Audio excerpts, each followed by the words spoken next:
बोलो श्री गिरिराज महाराज की जय। कृष्ण कन्हैया लाल की जय। अखंड मंडलाकारं व्याप्तं येन चराचरं तत्पदं दर्शितं येन तस्मै श्री गुरुवे नमः। भक्ताविलासाचरितानुसारी दुग्धाधिचोरेण यशो विसारी कुमारिकानंदित घोष नारी मम प्रभु श्री गिरिराजधारी। बोलो कन्हैया लाल की जय। हम श्रीमद् भगवत गीता का चिंतन कर रहे हैं। उसी क्रम में कल हमने 10वें श्लोक तक का श्रवण किया। अब हम 11वें श्लोक चलेंगे। जब दुर्योधन पिता में भीष्म को प्रसन्न करने के लिए अपने सभी सेनानियों को, सेनापतियों को कहता है महाराज, यहाँ पर उसे पूर्व में श्लोक में बड़ा भय लगा, क्योंकि उसके हृदय में पाप बैठा था। पापी के हृदय कमजोर हो जाता है। अब यहाँ वो है पिता में भीष्म को प्रसन्न करना चाहता है, तो बोलता है 11वें श्लोक में, अयनेषु च सर्वेषु यथा भागं वस्थिता भीष्ममेवाभिरक्ष्यन्तु भवन्तः सर्व एव हि। दुर्योधन महादृष्टि से अपनी सेना के महारथियों से बोलता है, भवन्तः सर्वेव, आप सबके सब लोग, सर्वेषु सभी, अयनेषु मोर्चों पर, यथा भागम अपनी अपनी जगह, अवस्थित दृढ़ता से खड़े हो जाओ, और ही निश्चित रूप से भीष्मम एव अभिरक्षन्तु, पितामह भीष्म की चारों ओर से रक्षा करो। यह दुर्योधन अपने सभी महारथियों से कहता है।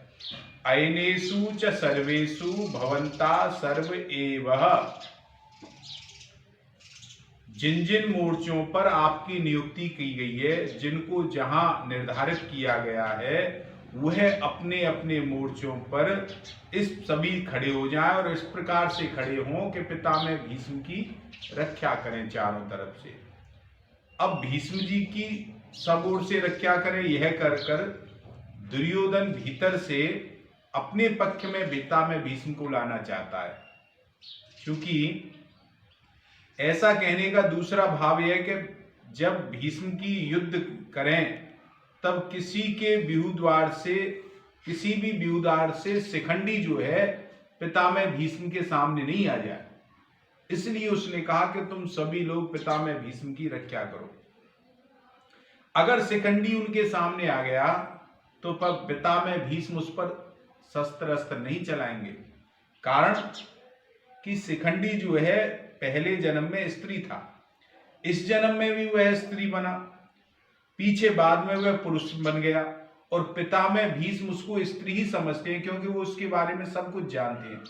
तो शिखंडी से युद्ध ना करने की प्रतिज्ञा वह कर चुके हैं, और यह शिखंडी भगवान शंकर के वरदान से भीष्म जी को मारने के लिए ही पैदा हुआ है। अतः जब शिखंडी से भीष्म जी की रक्षा हो जाएगी तो फिर सबको मार देंगे, जिससे निश्चित ही हमारी विजय हो जाएगी। अगर शिखंडी सामने नहीं आए तो अकेले पितामह भीष्म ही सारी पांडु सेना के लिए सक्षम है महाराज। यहाँ पर द्रोणाचार्य के द्वारा जब कुछ भी नहीं बोलने पर दुर्योधन मानसिक उत्साह भंग हो गया, दुर्योधन का मानसिक पीड़ित हो गया। उसके प्रति भीष्म जी के मन में स्नेह, सौहार्द आ गया। यह बात संजय आगे के श्लोक में बताएंगे। तस्या संजनयन हर्ष कुरु वृद्ध पितामह सिंहनादं विनिध्योच्चे शंखं दधमो प्रतापवान। तस्या उस दुर्योधन के हर्षम संजनन, हृदय में हर्ष उत्पन्न करते हुए कुरुवृद्ध, कौरवों में जो वृद्ध हैं, प्रतापवान प्रभावशाली हैं, पितामह भीष्म सिंहनादम, सिंह के समान विनद गर्ज कर उच्चे जोर से शंखम शंख दधदमो बजाया। तो यहां तस्य संजनयन हर्षम, यद्यपि दुर्योधन के हृदय में हर्ष होना शंख ध्वनि का कार्य है और शंख ध्वनि कारण है, इसलिए यहाँ शंख ध्वनि का वर्णन पहले ही और हर्ष होने का वर्णन पीछे होना चाहिए था।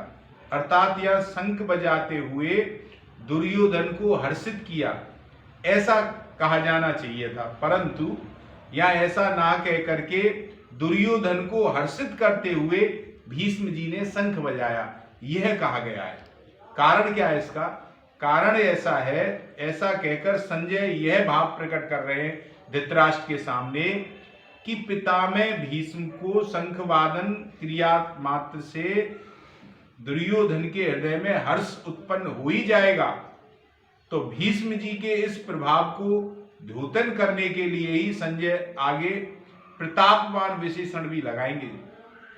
कुरुवृद्ध, यहां कुरुवृद्ध शब्द प्रयोग किया है। यद्यपि कुरुवंश में पितामह भीष्म से और भी बड़े हैं, आयु की दृष्टि से भीम जी से अधिक वृद्ध तो बाहलिक है, जो कि भीष्म जी के पिता शांतनु के छोटे भाई हैं। तथापि कुरुवंश में जितने बड़े बूढ़े हैं उन सब में भीष्म जी धर्म और ईश्वर को विशेषता से जानने वाले हैं। अतः ज्ञान वृद्ध होने के कारण यह संजय भीष्म जी को कुरुवृद्ध विशेषण देता है। अब आगे कहता है प्रतापवान। भीष्म जी के त्याग का बड़ा प्रभाव है महाराज। भीष्म जी ने जैसा त्याग किया ऐसा संभव नहीं है।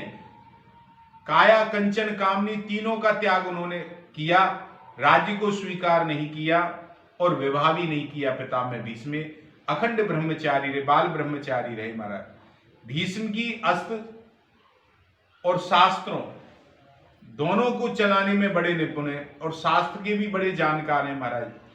उनके इन गुणों को का भी लोगों पर बड़ा प्रभाव पड़ता है।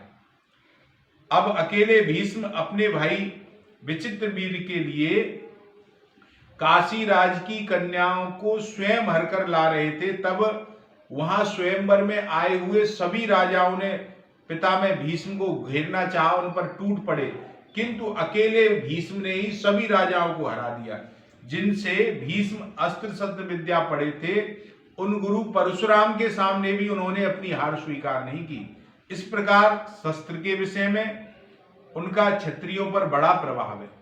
और जब भीष्म पर सरसैया पर सोए हुए थे, अर्जुन ने अपने बाणों से सैया पर लिटा दिया भीष्म जी को, तब भगवान श्री कृष्ण ने धर्मराज से कहा कि आपको धर्म के विषय में कोई शंका हो, कोई जानकारी लेना चाहते हो, कोई मन में जिज्ञासा हो, तो पितामह भीष्म से पूछ लो, क्योंकि शास्त्र ज्ञान का यह जो सूर्य है अब अस्ताचल की ओर जा रहा है।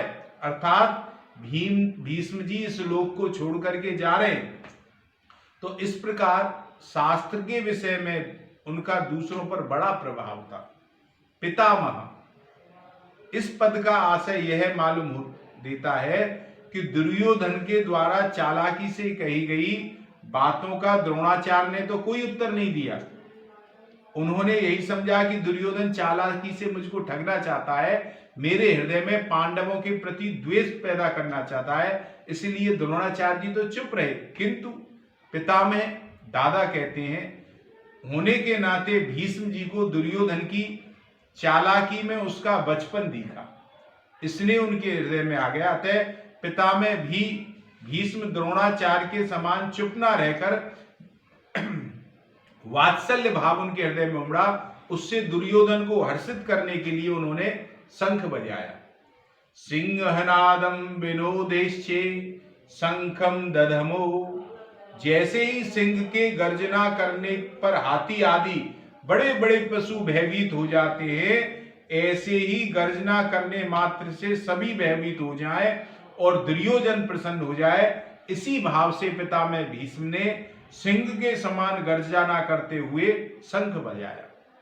अब दुर्योधन के साथ द्रोणाचार्य का विद्या का संबंध था, भीष्म जी का जन्म का खून का अर्थात कुटुंब का संबंध था। जहां विद्या का संबंध होता है वहां पक्षपात नहीं होता, पर जहां कुटुंब का संबंध होता है वह स्नेह वश पक्षपात हो जाता है। अतः दुर्योधन द्वारा चालाकी से वचन कहने पर द्रोणाचार्य चुप रहे, जिससे दुर्योधन का मानसिक उत्साह भंग हो गया। किंतु वंश का अपना अंश होने से दुर्योधन के द्वारा कुटुंब का स्नेह कारण भीष्म जी चुप नहीं रहे, उन्होंने शंख बजा दिया। पितामह भीष्म के द्वारा शंख बजाने पर क्या हुआ, परिणाम हुआ कि आगे के श्लोकों में कहते हैं कि भाई क्या हुआ, उन्होंने जब शंख बजाया उसकी प्रतिक्रिया क्या हुई। प्रत्येक क्रिया की प्रतिक्रिया है। पितामह भीष्म ने क्रिया की, शंख बजाया, तो उसकी प्रतिक्रिया हुई। तो प्रतिक्रिया क्या हुई यहाँ 13वें श्लोक में बताते हैं। तथा संकाश भैर्यस्य पांडवानक गोमुखा सहसेवाभ्यहन्यन्त सा शब्दस्तु मूलो अभवत। तथा उसके बाद शंखचा, शंख और भैर्यचा, भेरी अर्थात नगाड़े, तथा पडवानक गोमुखा, ढोल मृदंग और नरसिंगे बजे।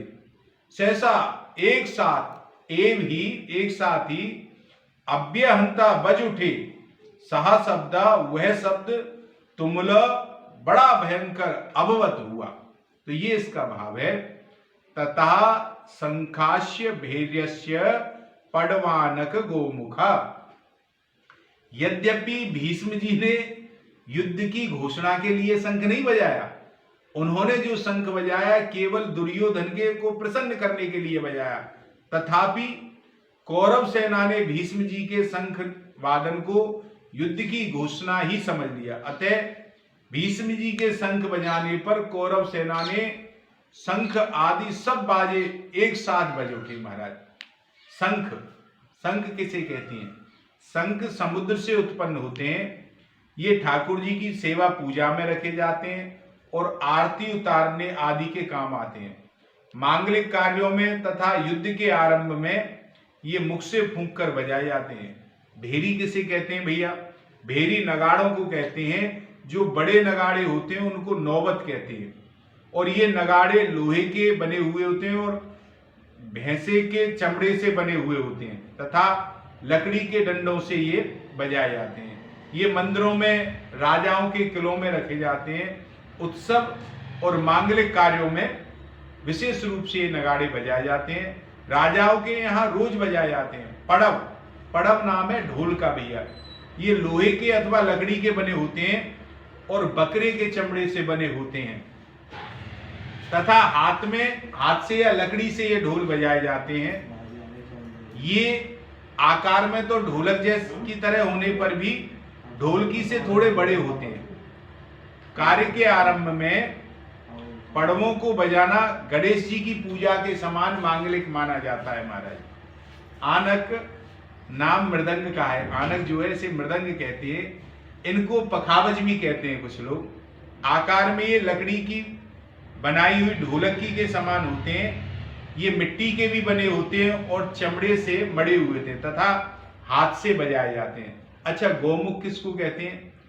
ये है नरसिंह मेघ का नाम है। ये एक आकार में सांप की तरह टेढ़े मेढ़े होते हैं और इनका मुख गाय की तरह होता है। ये मुख से फूंक के बजाए जाते हैं। सह सेवा बेहंता, तो कौरव सेना ने उत्साह में आकर किया, इसलिए पितामह भीष्म के शंखनाद करने से कौरव सेना ने बाजे अनायासी एक साथ बज उठे। उनके बजने में देरी नहीं हुई तथा उनको बजाने में परिश्रम भी नहीं हुआ, क्योंकि पितामह भीष्म के शंखनाद से उनमें उत्साह आ गया। सा शब्दस्तु मूलो अभवत। अलग अलग विभागों में, टुकड़ियों में खड़ी हुई कौरव सेना ने के शंख आदि बाजों का शब्द बड़ा भयंकर हुआ, अर्थात उनकी आवाज बड़ी जोर से गूंज उठी। तो इस तरीके से बजाया। इस अध्याय के आरंभ में धृतराष्ट्र ने संजय से पूछा था कि युद्ध क्षेत्र में मेरे और पांडव पुत्रों ने क्या किया। तो संजय ने यहाँ 13वें श्लोक तक धृतराष्ट्र के पुत्रों ने क्या किया यह बताया, उसका उत्तर दिया।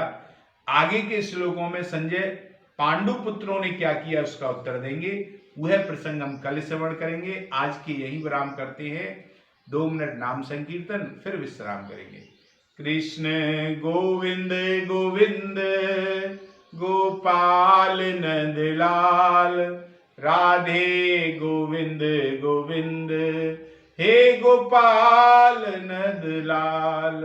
कृष्ण गोविंद गोविंद हे गोपाल नंदलाल, राधे गोविंद गोविंद हे गोपाल नंदलाल। हे गोपाल नंदलाल, हे गोपाल नंदलाल, हे गोपाल नंदलाल, हे गोपाल नंदलाल। कृष्ण गोविंद गोविंद गोपाल नंदलाल, राधे गोविंद गोविंद हे गोपाल नंदलाल।